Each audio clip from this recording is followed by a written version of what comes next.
There's a famous saying that time equals money. I don't necessarily agree with that, but I also think that if there is a way to save myself time or a mechanism to reassure myself about something, I should try and implement it in my day-to-day life. And that's why today we are upgrading my home smart ecosystem with a whole host of new products which happen to have been supplied by today's video sponsor, Aqara. Before we get started, I'm going to be using HomeKit. HomeKit is my preferred choice of ecosystems, and I personally will not use a smart device if it doesn't support HomeKit or Matter. Why? Well, all prompts are recorded and automations are performed locally and, most importantly, securely. But if you're not an Apple user like myself, don't worry. All of Aqara's products support plenty of other ecosystems like Alexa and Google Home. But the best thing about all of these products is when you get to sit down and create automations and scenes that bring your home to life. And I will be showing off some examples of what I've created in this video. Now, a large majority of Aqara's products need a hub. I already have a HomePod Mini, an Apple TV, and a Philips Hue hub. I don't need another. So rather than having an individual hub take up even more space, I'm going to replace my current indoor camera with the Camera Hub G3. This camera not only doubles as a hub for all of the tech I'll be showing off today, but it also has a lot of smart features and a cute little set of ears you can stick on top. This camera has all sorts of neat features. There's AI face detect, 2K recording, gesture controls which allow you to trigger automations and scenes, 360 degrees of rotation, subject tracking, and of course the built-in Zigbee 3.0 hub that will allow us to control all the additional products coming up. I'm actually rather blown away by this product. The quality is great, I love the attention to detail and features it offers. It's a huge improvement on the previous camera I was using. The privacy mode is a really good feature. For example, if you feel like you don't need your camera recording a room at all times, maybe you have a guest round, or if you're in bed, you don't really want a camera pointed at you, do you? Well, some people might, but I created one automation that triggers as soon as I come home that sets the camera to privacy mode and turns it to face the wall for extra reassurance. Then as soon as I leave the house, the camera will turn around to a set zone facing the door and auto tracking will turn on.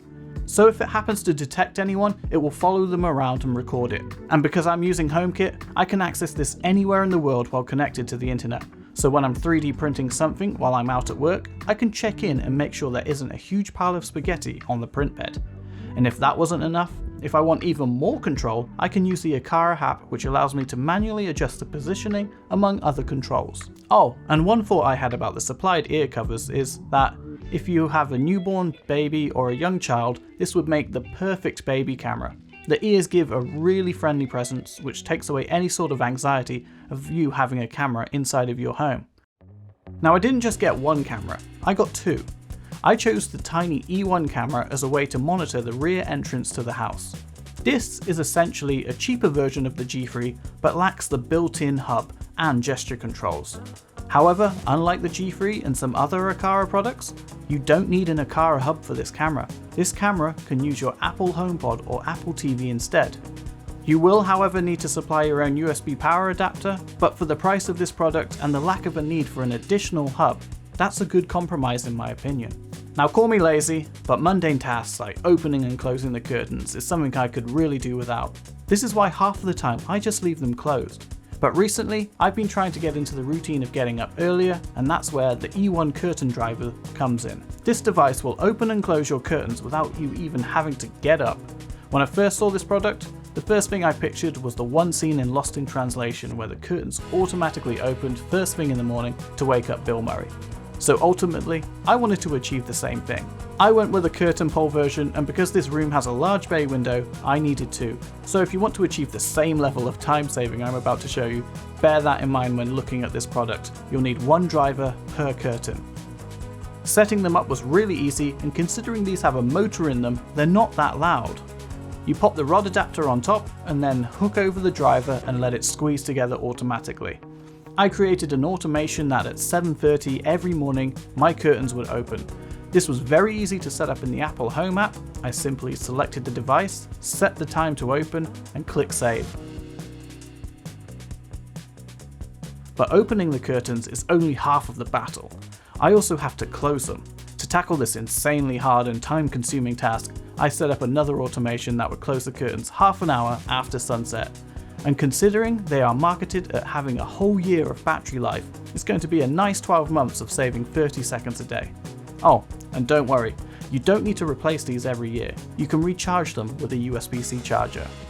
If you want to get a bit more technical, another bonus feature is the built-in light sensor. You can take full advantage of this sensor if you want to automate them without using specific time of day or relying on HomeKit's sunset and sunrise data. I'm personally not using this feature as I have heat-saving curtains which have a layer of fabric facing outwards, which also hides the drivers, meaning no one can see them inside or out. And if you've got blinds, don't worry. I didn't forget about you, because I also grabbed the roller blinds driver to automate the opening and closing of the diffusion blinds in my room. This will save me the hassle of leaning over my bed to get to the cables when the sun is blaring in. The driver also has the option of being run off of batteries or being plugged directly into USB-C. It comes with a host of adapters for different types of cords, and you can program specific positions for different times of day directly in the Apple Home and Aqara app. Now, we can't make a video about smart home products without chucking in a couple of LED strips. The T1 strip is a very bright HomeKit enabled RGB light strip, has a music sync mode, supports the Matter protocol, and best of all, has individually addressed zones. So this means you can have multiple colors on one strip at a time to create a gradient effect. Annoyingly, I wish I knew about these sooner, as I can pick up 3 of these kits for the cost of one of those gradient kits I use behind me. Not everything needs to be automated or controlled by your voice. It may be late at night and the last thing you want to do is potentially wake up people by asking Siri to perform a task. That's why I asked for 2 of these wireless mini switches. I wanted one I could mount under my desk to control any of my lights or set a specific scene. Each switch will give me a programmable single, double and long press action. So for my desk I have a single press to turn on all of my desk lights, a double tap to turn off all lights, and a long press to set up my filming scene for videos like this. And the second switch I decided to place near my bed to trigger similar scenes and to turn off my lights at the end of the day. Now we've only got 2 items left, and before we get on to the big one, I want to talk about a really small but very handy product that could save your home from being at risk from burglary. This product is the door and window sensor. These things are absolutely tiny and I'm amazed at how well they work. I get real-time notifications when a door is opened or closed, and it gives you a nice reassurance that you know your house is secure. This also means I can set up automations for my cameras and lights depending on whether a door is opened or closed. For example, if the back door has been opened, my E1 camera will set to auto tracking and follow anyone who enters or leaves through that door. Once that door is closed, the camera will return to a predefined position. Another automation you could set up is to trigger your lights to turn on as soon as you return home and walk through the door at a certain time of day. Now you're starting to see what you can achieve with automations and these smart products. For example, I could potentially set up my bedroom camera to do the complete opposite of my door sensor once it notices I've left the room. Once I enter the house, the lights could turn on, and once I leave, they all turn off. There's so many possibilities you can achieve with these products and a bit of imagination. And finally, the big ticket item, and one that happens to be the first HomeKit video doorbell. This is the Aqara Smart Video Doorbell G4. Think of this as a security camera, doorbell and intercom all in one, but without having to pay a small fortune in subscription fees to use it.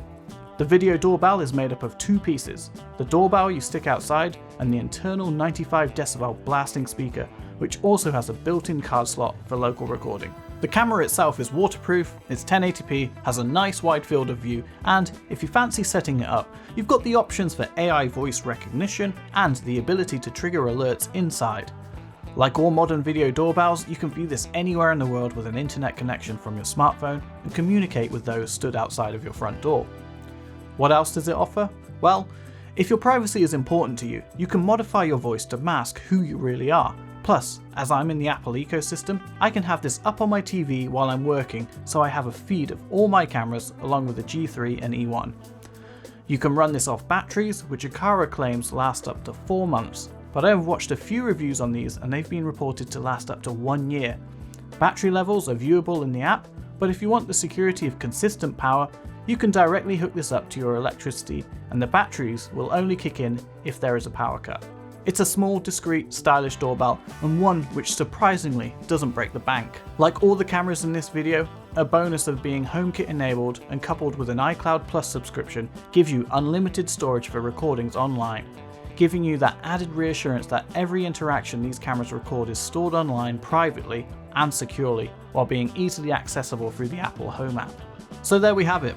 I'd like to say a huge thank you to Aqara, who kindly sponsored this video. I've been able to upgrade a large portion of my Apple HomeKit ecosystem and build a whole host of new automations and scenes, which will make my life easier, safer, and more secure. If you've made it to this point, thank you so much for watching the video.